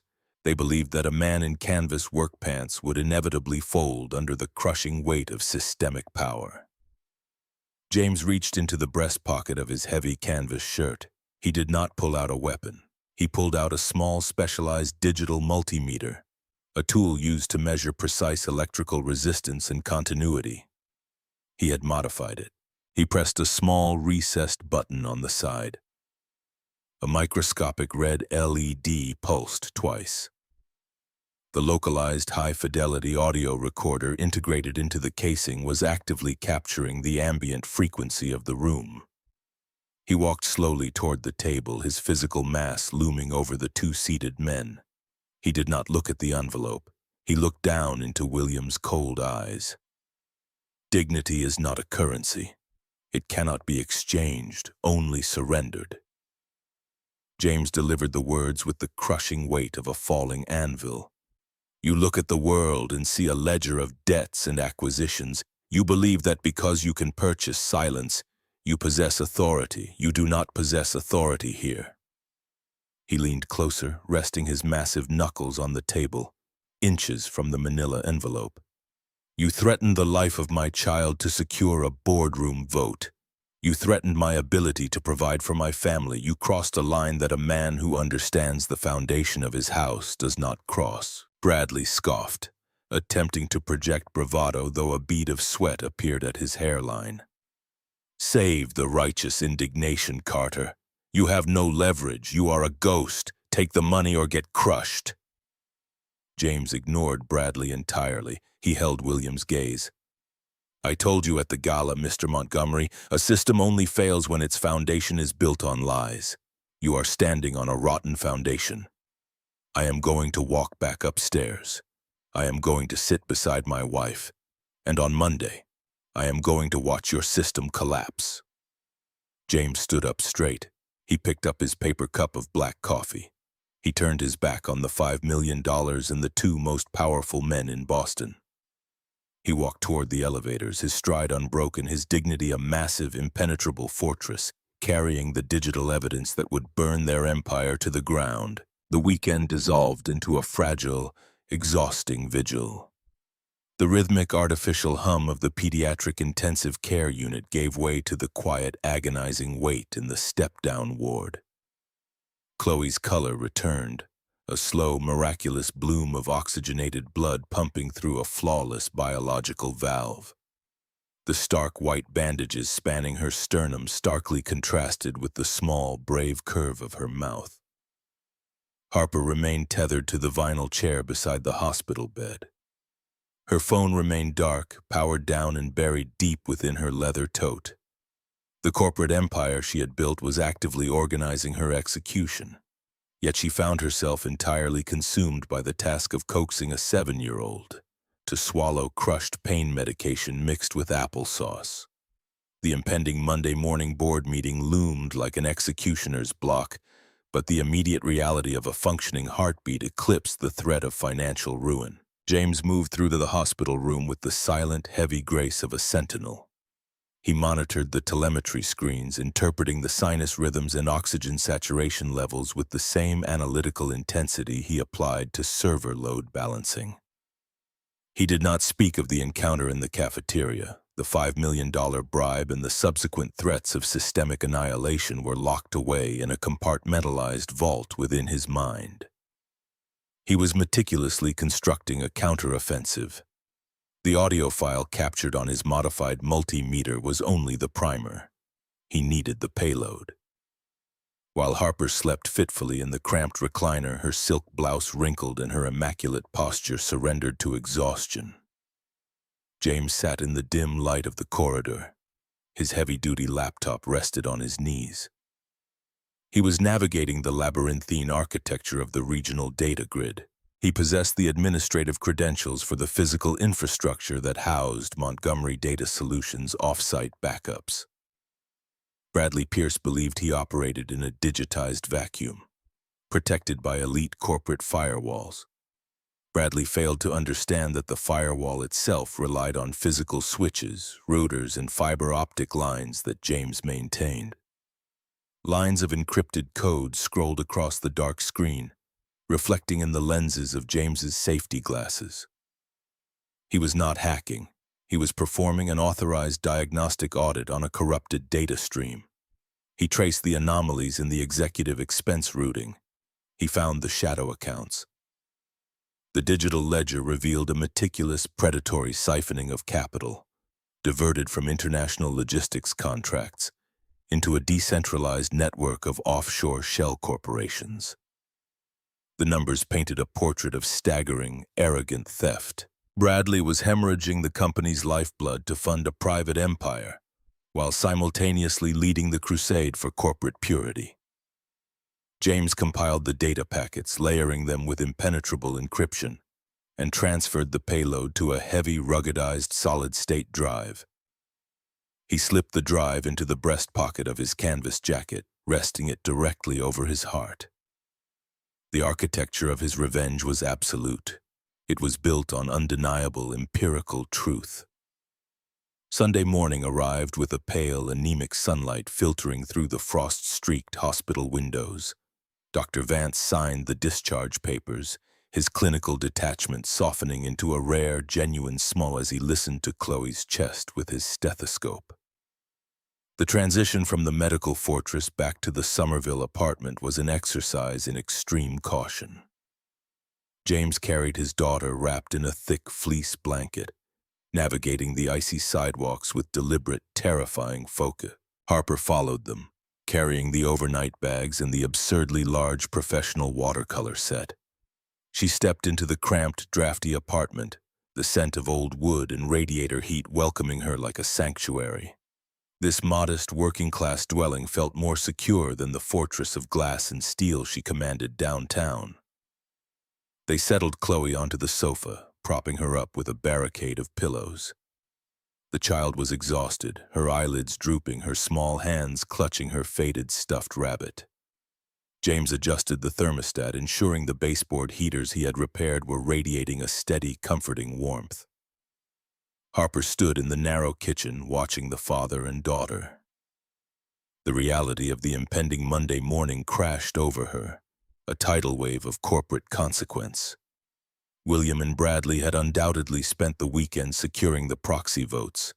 The narrative was already written. She was the unstable, emotionally compromised executive who had orchestrated a fraudulent marriage to deceive the board of directors. The penalty would be immediate termination, followed by a vicious, protracted legal battle designed to freeze her assets and destroy her reputation. She walked into the living room, her posture straightening, the familiar, rigid armor of the chief executive locking back into place. She could not win the vote. The mathematics were insurmountable, but she could control the blast radius. She could absorb the impact and ensure that the shrapnel did not shred the man who had stood by her in the darkest hours of her existence. I am drafting my letter of resignation. Harper kept her voice low, ensuring the sleeping child remained undisturbed. I will submit it to the executive committee at 8 o'clock tomorrow morning, prior to the emergency board meeting. If I step down voluntarily, citing irreconcilable strategic differences, it neutralizes Bradley's immediate leverage. He gets the throne. The inquiry into the marriage becomes irrelevant to the company's stock price. James turned away from the thermostat. He crossed the small room, his massive frame absorbing the ambient light. He looked down at her, his dark eyes unreadable. You are surrendering the system you built. The statement was flat, devoid of judgment, a simple articulation of the fact. I am protecting the people who matter. Harper held his gaze, her chin lifting in a gesture of absolute defiance against her own legacy. William made his threats very clear. He will target your employment. He will initiate an insurance fraud investigation against Chloe's surgery. He has the capital to bury you in litigation until you are bankrupt. I will not allow my father to destroy an honorable man simply because I lost a boardroom skirmish. I have enough private equity to start over. You do not have the margin for error. James reached out, his calloused thumb gently grazing the line of her jaw. The physical contact was an anchor in the shifting, terrifying currents of their reality. You do not retreat from a compromised structure. You reinforce the load-bearing walls and you expose the rot. James lowered his hand, his expression hardening into a mask of pure, unyielding resolve. You will not resign.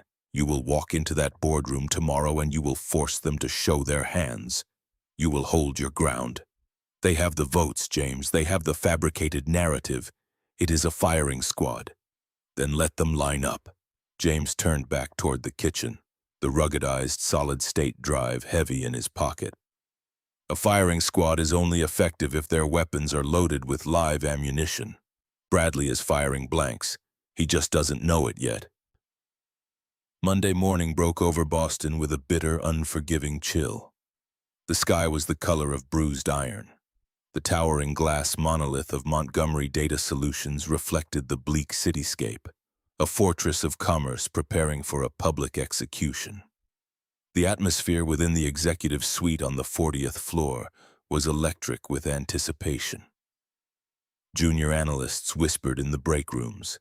Executive assistants avoided eye contact, their heads bowed over keyboards. The scent of blood was in the air. Harper stepped off the private elevator at precisely 8:50. She wore a tailored suit of charcoal wool, the cut sharp enough to draw blood. Her hair was pulled back into a severe, uncompromising knot. She had applied her makeup with the precision of war paint. She was walking into her own slaughter, but she refused to give them the satisfaction of seeing her bleed. The heavy oak doors of the main boardroom stood open. The massive, polished obsidian table dominated the space, surrounded by 14 high-backed leather chairs. The board of directors was already assembled. They were men and women of immense wealth and profound caution, dressed in the muted uniforms of global finance. They smelled of expensive cologne, old leather, and opportunistic greed. Bradley Pierce sat at the right hand of the empty chairman's seat. He was vibrating with barely contained triumph. He adjusted his silk tie, his pale blue eyes tracking Harper's approach with the predatory satisfaction of a hunter watching a trapped animal expend its final surge of energy. William Montgomery sat opposite him. The patriarch's face was carved from granite. He betrayed no emotion, no paternal conflict. He was evaluating a failing asset, preparing to write off the loss and stabilize the portfolio. Harper walked to the head of the table. She did not sit. She placed her leather portfolio on the obsidian surface, the sharp smack of the leather echoing in the silent room. She looked at the 14 faces staring back at her. Some looked sympathetic, others hungry, but all were unified in their complicity. This meeting was convened outside the standard quarterly schedule, Harper began, her voice ringing with absolute terrifying clarity. State your grievance, Bradley, and let us dispense with the theatrical posturing. Bradley stood up, buttoning his custom suit jacket. He picked up a thick, bound dossier from the table. He did not look at Harper. He addressed the assembled board, playing to his audience with the practiced cadence of a seasoned prosecutor. We are gathered here to address a catastrophic breach of fiduciary duty and a profound failure of executive judgment. Bradley opened the dossier, pulling out a series of glossy photographs. He slid them down the center of the table. The images were perfectly framed, captured by a high-end telephoto lens. They showed James Carter walking out of the Somerville apartment building in his work clothes. They showed the rusted bumper of his 10-year-old sedan. They showed a close-up of a background check highlighting his modest salary and his job title as a data center maintenance engineer. 2 weeks ago, our chief executive officer introduced a man to this board, presenting him as her partner, an anchor of stability designed to secure our impending defense contracts. Bradley's voice swelled with manufactured outrage. It was a calculated, desperate fraud. Mr. James Carter is not an equal partner. He is a grieving widower, drowning in medical debt, whom Ms. Montgomery essentially purchased to create a public relations shield. The marriage contract was a transaction, a fabrication designed to deceive the shareholders and manipulate this board. A collective murmur rippled through the room. The board members leaned over the photographs, digesting the visual evidence of the deception. The Department of Defense requires absolute transparency and unimpeachable character from its contractors. Bradley pressed his advantage, his pale eyes finally locking onto Harper. Our CEO has demonstrated a willingness to construct elaborate lies to maintain her grip on power. This instability is a direct threat to the financial health of Montgomery Data Solutions. I motion for an immediate vote of no confidence, effective termination for cause, and my installment as interim chief executive. William leaned forward, steepling his fingers. The evidence is incontrovertible, Harper. You utilized corporate resources to fund a private medical procedure for a stranger in exchange for a fraudulent public performance. It is a violation of the ethics charter. Do you deny the fundamental nature of this arrangement? Harper looked at her father. She felt the crushing weight of the trap springing shut. She could explain the evolution of the contract. She could explain the hospital floor, the raw, bleeding truth of their connection, the absolute honor of the man they were currently dissecting. But they would not understand. They lacked the fundamental human capacity to comprehend a system built on mutual respect rather than leverage. She placed her hands flat on the obsidian table. She prepared to fall on her sword. She prepared to absorb the legal and financial ruin to ensure the blast radius did not touch the small apartment in Somerville. The arrangement, Harper started, her voice unwavering despite the precipice she was stepping off. The heavy oak doors of the boardroom swung open with a violent concussive crash. The sound shattered the sterile tension of the room. 14 heads snapped toward the entrance. James Carter stepped over the threshold. He was not wearing the outdated funeral suit. He wore the uniform of his reality. Heavy canvas work pants, a dark thermal shirt, and scuffed steel-toed boots that thudded against the plush carpet with the ominous heavy rhythm of an approaching storm. He wore his thick canvas tool belt slung low on his hips, the metallic clink of wrenches and voltage meters providing a harsh, industrial soundtrack to his entrance. 2 corporate security guards rushed in behind him, looking panicked and entirely outmatched. One guard reached for James's shoulder. James did not strike the man. He simply stopped, turned his massive frame and looked down at the guard. The sheer, overwhelming density of his physical presence, combined with a gaze that promised absolute, unyielding resistance, paralyzed the guard instantly. The man dropped his hand, taking a slow step backward. The biometric locks on the executive elevators are designed to isolate this floor. James addressed the room, his voice a low, gravelly rumble that vibrated the crystal water pitchers on the table. They run on a secondary power loop routed through the tertiary server rack in the basement. If you understand the architecture, you can bypass the relay with a standard jumper cable. Your fortress is a fragile illusion. He walked toward the center of the room, entirely ignoring the shocked outrage of the board members. He did not look at Harper. He walked directly toward the massive ceiling-mounted projection screen that displayed the company's stock ticker. Bradley recovered his voice, his face flushing with fury. "Security, remove this mechanic from the building immediately! Call the police!" James reached the head of the table. He unclipped a heavy industrial tablet from his tool belt. It was encased in thick, shock-proof rubber, trailing a thick, braided data cable. He bypassed the elegant wireless presentation hub sitting on the table. He reached underneath the obsidian surface, his thick fingers finding the raw, physical HDMI and Ethernet ports concealed within the table's central column. He plugged the cable directly into the physical infrastructure of the room. "You cannot hack a physical connection from a remote terminal," James stated, his fingers flying across the ruggedized tablet. "You have to be in the room. You have to touch the wires." The ceiling-mounted projector whirred. The stock ticker vanished. The massive screen filled with a chaotic, scrolling cascade of raw, unformatted data, thousands of lines of hexadecimal code. Routing tables and server logs poured down the screen like a digital waterfall. The board members stared in confused silence. Bradley stepped forward, his fists clenched. "What is this garbage? Turn that off!" Bradley shouted, the first edge of genuine panic fraying his tailored confidence. James tapped the screen of his tablet. The scrolling data halted. The raw code compiled, translating instantly into clear, undeniable financial ledgers. "This is the architecture of your deception, Mr. Pierce." James turned to face the room. He stood like a monolith, an immovable object of absolute moral clarity. "You spent the weekend investigating my poverty. You should have spent it securing your shadow servers."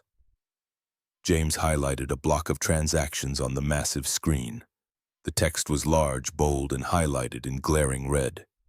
18 months ago, Montgomery Data Solutions secured a logistics contract for the European distribution network. The projected overhead was inflated by 14%. James's voice was surgical, cutting through the silence with empirical facts. That 14% was routed through a subsidiary maintenance account, supposedly designated for server cooling upgrades. The upgrades were never purchased.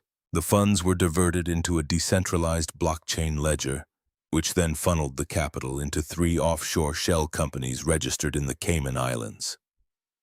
A collective gasp hissed through the boardroom. The board members were seasoned financial predators. They recognized the anatomy of a massive, sophisticated embezzlement scheme instantly. Bradley's face drained of color, leaving him looking like a tailored corpse. "This is fabricated. It's a desperate smear campaign constructed by a fired employee. He is manipulating the local network." "I don't manipulate systems, I repair them." James tapped his tablet again. "The offshore shell companies are registered to a holding firm. The primary signatory on that holding firm is the Pierce Family Trust." The screen shifted, displaying the digitized incorporation documents bearing Bradley Pierce's undeniable cryptographic signature. The silence in the room deepened into a suffocating, terrifying vacuum. The total sum of the diverted funds flashed at the bottom of the screen. $42 million. William Montgomery slowly stood up from his leather chair. The patriarch looked at the screen, his entire worldview shattering in real time. He looked at the man he had groomed to steal his daughter's throne, recognizing the parasite he had invited into his empire. "Bradley," William's voice was a harsh, raspy whisper. "Tell me this is a fabrication." Bradley backed away from the table, his eyes darting toward the heavy oak doors. He opened his mouth, but the arrogant, patronizing vocabulary he used to dominate the world had evaporated. He was entirely exposed. James was not finished. He possessed the payload, and he intended to detonate it entirely. He tapped the tablet one final time. 3 days ago, in the cafeteria of Massachusetts General Hospital, while my daughter was on a bypass machine, you attempted to purchase my absence." James looked directly at William, his dark eyes burning with the cold fire of a father's wrath. "When I refused your $5 million, you threatened to destroy my livelihood and bankrupt a child recovering from open-heart surgery. You believed your power insulated you from consequence." The audio file began to play through the boardroom's state-of-the-art immersive sound system. The acoustics were perfect. Every syllable of the extortion attempt was broadcast with terrifying clarity. "If you decline, the reality of your situation will be brought to bear. We will ensure the insurance company audits the claim. You will find yourself unemployable. You will bankrupt your child." The voices of William and Bradley echoed off the glass walls, a raw, undeniable testament to their profound moral bankruptcy. The board members shrank back into their high-backed chairs, physically recoiling from the toxicity filling the room. Extortion, corporate blackmail, and a $42 million embezzlement scheme, all laid bare in less than 3 minutes by a man in work boots. The audio recording ended.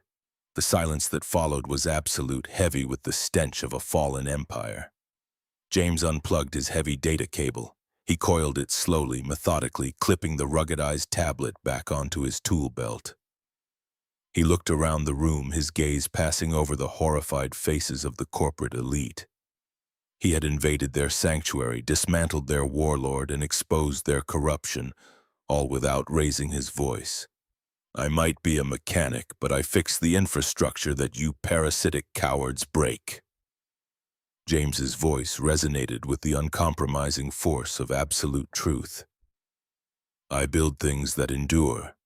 I protect what is mine. I am a father, and I am a husband."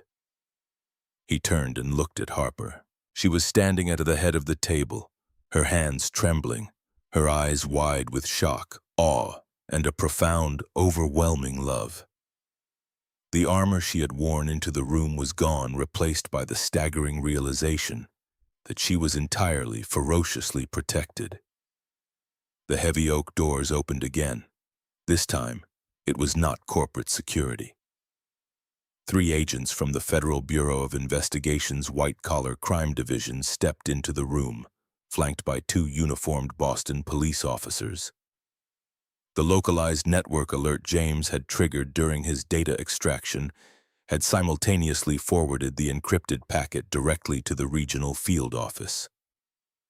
"Bradley Pierce," the lead agent announced, his voice carrying the flat, uncompromising authority of the federal government. "You are under arrest for wire fraud, embezzlement, and violations of the Sarbanes-Oxley Act." The officers moved forward, securing Bradley's wrists behind his back with the cold click of steel handcuffs. The bespoke Italian suit crumpled under the rough handling.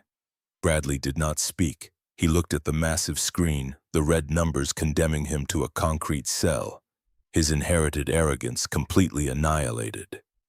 They marched him out of the room, the sound of his expensive leather shoes dragging against the plush carpet. William Montgomery remained standing. The patriarch looked broken, his silver hair suddenly appearing brittle, his posture collapsing inward. The empire he had built on ruthless pragmatism had been cannibalized from within, and the man he had dismissed as a mechanic had been the only one with the vision to see the structural failure. William turned his head slowly, looking at the towering, immovable presence of James Carter. The generational arrogance, the ingrained prejudice, the absolute belief in the supremacy of wealth, all dissolved in the face of raw, undeniable character. "You were right," William whispered, his voice cracking, stripping away the warlord to reveal a devastated, tired old man. You did what my money couldn't. You saw the truth. William looked at Harper, a profound, agonizing regret washing over his features. He had nearly sacrificed his only child to a predator. Blinded by his obsession with optics and control, he bowed his head, a silent, total surrender, and slowly walked out of the boardroom, following the federal agents into the wreckage of his legacy. The remaining board members sat in stunned, paralyzed silence. The proxy vote was dead. The hostile takeover was incinerated. Harper looked across the polished obsidian table at the man in the canvas jacket. The air in the room felt suddenly light, the toxic pressure of the past decade venting into the atmosphere. She did not look at the board members. She did not care about the stock price or the impending media storm. She walked around the massive table, her stilettos sinking into the carpet, closing the distance between them. James stood waiting for her. He unclipped his safety glasses, letting them hang around his neck. The adrenaline of the digital execution was fading, leaving behind the quiet, steady warmth of a man who had successfully defended his home. The architecture is secure, James said quietly, the corner of his mouth twitching upward in a microscopic, genuine smile. Harper did not speak. She reached out, her trembling hands gripping the rough canvas of his jacket lapels. She pulled him down, pressing her face against the solid, unyielding warmth of his chest. She breathed in the scent of ozone, cold air, and absolute safety. James wrapped his massive arms around her, burying his face in her dark hair, anchoring her in the physical reality of their survival. They walked out of the boardroom together, leaving the corporate elite sitting in the ruins of their shattered illusions. They bypassed the executive elevators, taking the private service car down to the underground parking garage. The concrete walls and fluorescent lights of the subterranean structure felt honest, stripped of the artificial grandeur of the upper floors. They stood beside her sleek black sedan. The echo of the city traffic rumbled faintly above them. Harper reached into her leather tote bag. Her hands were shaking, not from fear, but from the overwhelming, terrifying clarity of her next action. She pulled out a thick, cream-colored document. It was the original contract, the prenuptial agreement they had signed in the glass tower, the transactional foundation of their collision. She looked down at the heavy paper, tracing the severe, aggressive strokes of his signature with her thumb. The document represented the cage she had built, the shield she had purchased. It was a monument to her fear of vulnerability. Harper looked up, meeting his dark, steady gaze. The Ice Queen was dead. The silver owl had flown down from the freezing tree. She gripped the top of the document. With a sharp, sudden motion, she tore the thick paper in half. The sound ripped through the quiet garage. She stacked the halves and tore them again, reducing the legal constraints, the transactional boundaries, and the fabricated narrative into confetti. She opened her hands, letting the shredded pieces of paper flutter to the oil-stained concrete floor.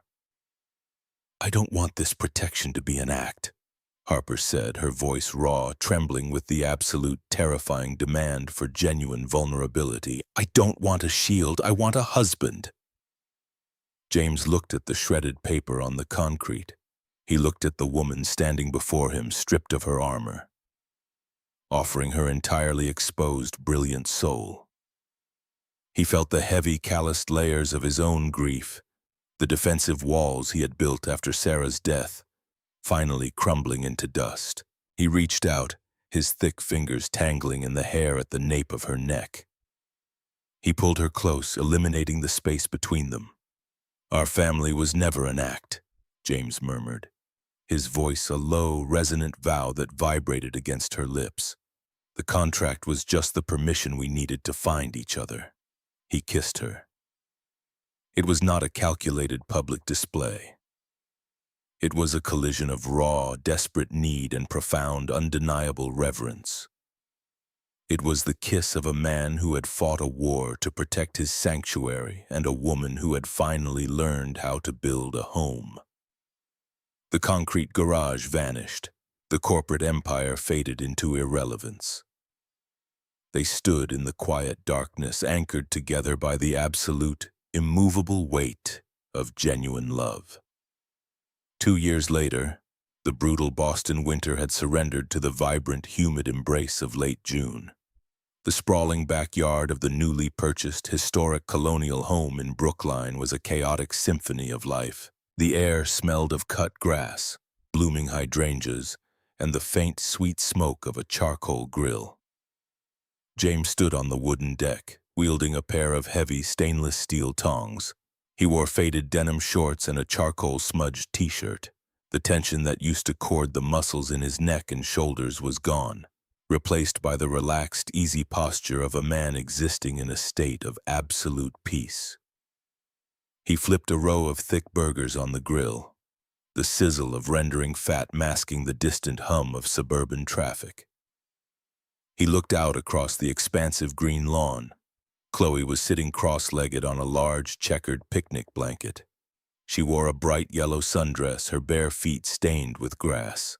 The stark white scar down the center of her chest was visible above the neckline, a badge of survival, a testament to the flawless, rhythmic beating of the biological valve within.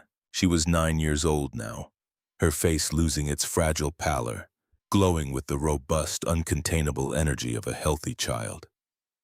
She possessed a massive, absurdly expensive professional watercolor easel, set up in the shade of a sprawling oak tree. She was painting with furious, joyful concentration, her tongue poking out of the corner of her mouth, her gap-toothed smile flashing every time she mixed a new color on her palette. Harper sat beside her on the blanket. The tailored suits and silk blouses had been banished. She wore comfortably worn denim overalls over a simple white t-shirt, her dark hair pulled back in a messy ponytail. She had a smudge of vibrant cerulean blue paint across her cheek. She was not checking a phone. She was not analyzing logistics reports. She was completely, utterly present, watching her daughter paint with a look of profound, unadulterated adoration. Montgomery Data Solutions still thrived, but it operated under a new paradigm. Harper had restructured the board, prioritizing ethical infrastructure and sustainable growth over predatory acquisitions. She commanded the room with the same absolute authority, but she no longer led from a fortress of isolation. She returned home every evening, leaving the empire behind to read stories about silver owls and fight imaginary bad electricity. "Daddy, come look!" Chloe shouted, waving a paint-stained brush in the air, her voice clear and strong. James set the tongs down. He walked off the deck, the soft grass cool beneath his bare feet. He crossed the yard, his massive shadow falling over the picnic blanket. He knelt down beside Harper, wrapping a heavy arm around her waist, pulling her flush against his side. She leaned her head against his shoulder, her hand resting naturally on his thigh. He looked at the large canvas propped on the easel. It was not a landscape or an animal. It was a portrait, painted with the vibrant, slightly chaotic, hyper-perceptive style that only a child possesses. The figures were abstract but undeniably recognizable. A massive, dark figure built of broad, solid blocks of color standing like a mountain. A smaller, bright yellow figure with a scar holding the mountain's hand. And in the center, bridging the gap, was a figure painted in warm, swirling shades of crimson and gold. The figure had her arms wrapped around both the mountain and the child. But it was the face that drew James's breath away. Chloe had painted Harper's face with a smile so massive, so radiant it seemed to illuminate the entire canvas. It was a smile of absolute, unfiltered joy, a smile that reached the eyes and banished the shadows. "It is the woman with the brightest smile," Chloe announced proudly, pointing the wet brush at the canvas. "She used to be sad in her loud clothes, but then we fixed her architecture. Right, Daddy?" Harper let out a wet, choked laugh, lifting her hand to wipe a tear from her paint-smudged cheek. She turned her face into James's shoulder, overwhelmed by the profound, devastating accuracy of the child's wisdom. James tightened his arm around his wife, pulling her closer. He reached out with his other hand, resting his calloused palm gently on his daughter's head. He looked at the painting, then looked at the two women who anchored his existence. The long, brutal years of grief, the humiliating encounters in wealthy restaurants, the terrifying nights in sterile hospital corridors, all of it dissolved into the vibrant, chaotic beauty of the present moment. He had refused to compromise his dignity. He had refused to surrender to a system that demanded he sell his soul for safety. He had held his ground, armed only with absolute integrity and a ferocious, unyielding love. And in doing so, he had dismantled an empire of lies and built an impenetrable fortress of truth. "Right, baby," James said, his voice a low, resonant rumble of pure, unadulterated contentment. "We stripped away the corrosion. We found the truth." The afternoon sun filtered through the leaves of the oak tree, casting dappled golden light across the backyard. The smell of the charcoal grill mingled with the scent of wet watercolor paper. The honorable everyman and the woman who learned how to be human sat on the grass, watching their daughter paint the vibrant, chaotic, perfectly constructed architecture of their earned, undeniable happy ending.